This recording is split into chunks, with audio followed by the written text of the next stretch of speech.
صلاة وسلام عليك يا رسول الله صلى الله تعالى عليه وسلم. أعوذ بالله من الشيطان الرجيم. بسم الله الرحمن الرحيم.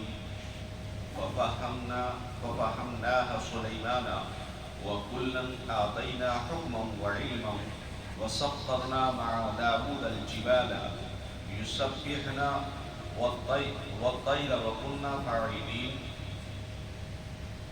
کل کی آیات کے اندر حضرت داؤد علیہ السلام اور حضرت سلیمان علیہ السلام کے تعلق سے ذکر ہوا، اور اللہ تبارک و تعالیٰ نے فرمایا کہ اے محبوب یاد کیجئے اس واقعے کو جو حضرت داؤد اور حضرت سلیمان علیہ السلام کے درمیان ایک مقدمے میں انصاف پر اختلاف ہوا تھا، اور اختلاف اجتہادی تھا، لیکن وحی کے ذریعے اس حکم کو نافذ فرمایا اللہ تبارک و تعالیٰ نے. آگے حضرت داؤد علیہ السلام کی اللہ تبارک و تعالیٰ شان بیان کر رہا ہے، ان کے مرتبے کو بیان کر رہا ہے. تو ہم نے سمجھا دیا معاملہ سلیمان کو، اور ان دونوں باپ بیٹوں میں سب کو دے رکھا تھا ہم نے حکومت یعنی نبوت، حکم کرنا یعنی امور دین کا علم. دونوں ہی حکومت و علم والے تھے.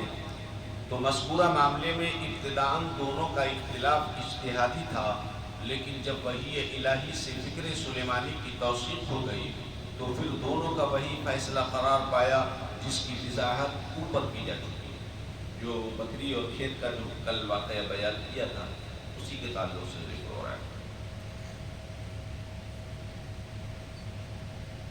حضرت داؤد علیہ السلام کی بلند شان کے تعلق سے اللہ تبارک و تعالیٰ ارشاد فرماتا ہے، اور قابو میں کر دیا ہم نے داؤد کے ساتھ پہاڑوں کے تسبیح کریں، اور مسخر کر دیا ہم نے ان کے واسطے پرندوں کو جو خدا کی تسبیح و تقدیس میں ان کا ساتھ دیں.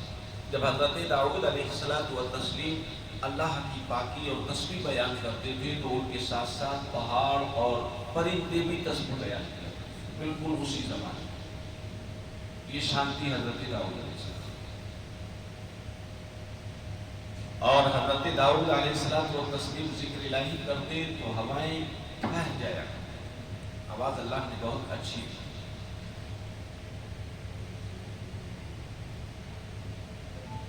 المختصر اللہ تعالیٰ حضرت داؤد کا ذوق و شوق تازہ کرنے کے لیے آپ کو پہاڑوں اور پرندوں کی تسبیح سنا دیتا تھا، بلکہ لوگ جس طرح حضرت داؤد سے ذکر الہی سنتے تھے اسی طرح پہاڑوں اور پرندوں سے بھی سنتے تھے، اور یہ ان کا معجزہ تھا.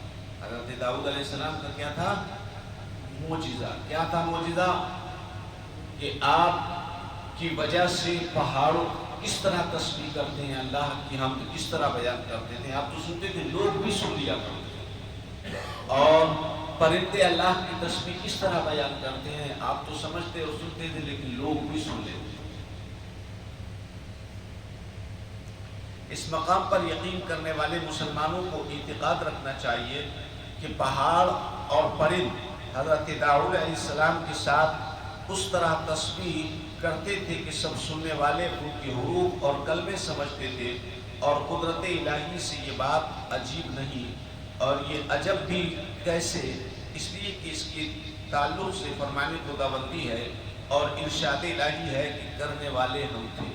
اور جب اللہ تبارک و تعالیٰ کسی بھی چیز کو کرنا چاہے تو ناممکن تو نہیں، یا ناممکن ہے. جب لفظ کن سے وہ پوری کائنات کو سجا سکتا ہے، 7 آسمان بنا سکتا ہے، 7 زمین بنا سکتا ہے، اس میں ستاروں اور کہکشاؤں کی انجمن سجا سکتا ہے صرف لفظ کن سے، تو اس کے لیے کوئی چیز بڑی تو نہیں.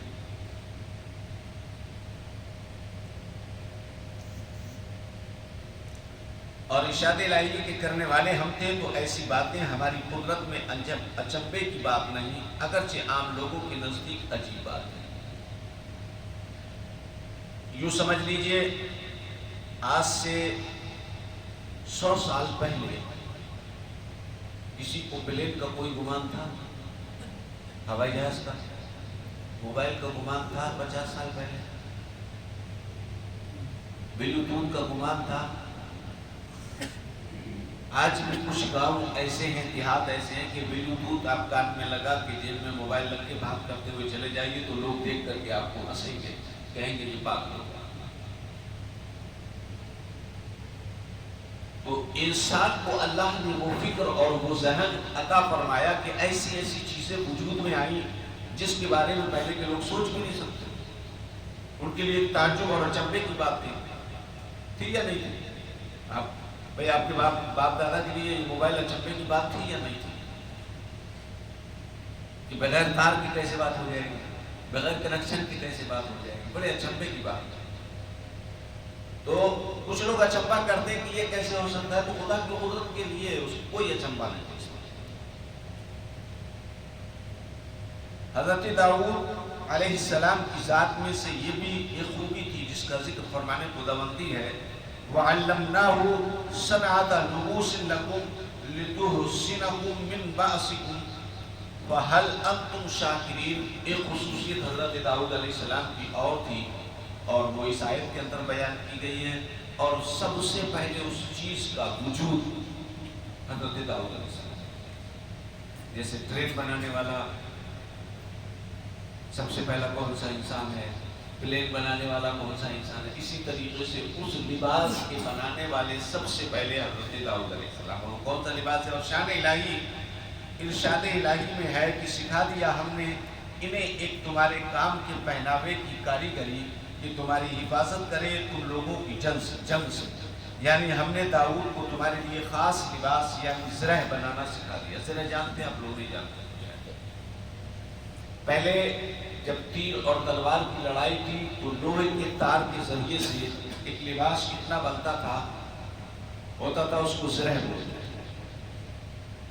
تھے۔ تار تلوار اگر لگے یا تیر سامنے سے آ کے لگے تو زیادہ کارگر نہ ہو، اثر نہ کرے، اندر تک نہ جائے، کیونکہ وہ لوہے کی جالی نما بنا ہوا ہوتی تھی، زرہ بولتے تھے۔ تو وہ سب سے پہلے حضرت داؤد علیہ السلام نے بنایا، کیونکہ حضرت داؤد علیہ السلام کے لیے لوہا جو تھا وہ مثل موم کی طرح سے ہاتھ میں پکڑ کے جدھر چاہتے موڑ دیتے، گھما دیتے۔ ہم تو موم بھی نہیں گھما پائیں گے۔ اور قوم سمود کو اللہ نے اتنی طاقت دی تھی کہ پتھر میں اگر پیر مارے تو گھٹنے تک گھس جائے، یا بالو ریتی میں بھی نہیں گھسے گا۔ تو یہ خصوصیت حضرت سب سے پہلے ایجاد کرنے والے جو ہیں وہ حضرت داؤد علیہ السلام ہیں، تاکہ وہ تم کو جنگوں میں محفوظ رکھے۔ تو کیا تم شکر گزار ہو اس نعمت پر؟ یہ دراصل استفہام کی صورت میں حکم ہے کہ ایسے لباس پر خدا کا شکر ادا کرو۔ اللہ تعالیٰ نے حضرت داؤد پر اپنے انعامات کا ذکر فرما کر اب ان کے فرزندوں پر جو فضل فرمایا اس کا ذکر شروع ہو رہا ہے۔ یہاں تک تو حضرت داؤد علیہ السلام و تسلیم کی شان بیان ہوئی، اب آگے حضرت سلیمان علیہ السلام کا ذکر چلے گا۔ اللہ نے حضرت سلیمان علیہ السلام کو اس طریقے کی حکومت عطا کی تھی، اور کون سی چیزیں ان کے تابع کرتے ہیں۔ اللہ جس کو جو چاہے تابع کرتے ہیں۔ اللہ والے جو ہوتے ہیں، آپ نے دیکھا ہوگا اور بزرگوں سے سنا ہوگا کہ کچھ اللہ والے شیر کی سواری کرتے ہیں۔ شیر کا کام کیا ہے؟ انسان کو پھاڑ کے کھا جانا، درندہ ہے۔ لیکن جب انسان کوئی بندہ اللہ کا مقرب بندہ ہو جاتا ہے اور اپنی مرضی کو اللہ کی مرضی کے مطابق ڈال دیتا ہے، اس کی کوئی مرضی نہیں ہوتی، جو مرضی ہے وہ رب کی ہے، تو اللہ تبارک و تعالیٰ اس کے لیے اپنی خدائی میں سے ہر شے کو اس کے ماتحت کر دیتا ہے۔ وہ جس سے جیسے چاہے فائدہ حاصل کرے۔ سانپ کو کوڑا بنا لیا، شیر کی سواری کر لی، یہ بات سمجھ میں تو آتی نہیں۔ ہاتھی پہ سواری کیا، ہاتھی پہ تو خیر سواری کرتے رہے ہیں لوگ، لیکن کچھ دن کے بعد یہ اچنبا ہو جائے گا، بولے ہاتھی پہ سواری کرتے ہیں۔ ہماری اولادوں کے لیے یہ چیز ایک اچنبا ہو جائے گا، ہاتھی کی سواری۔ تو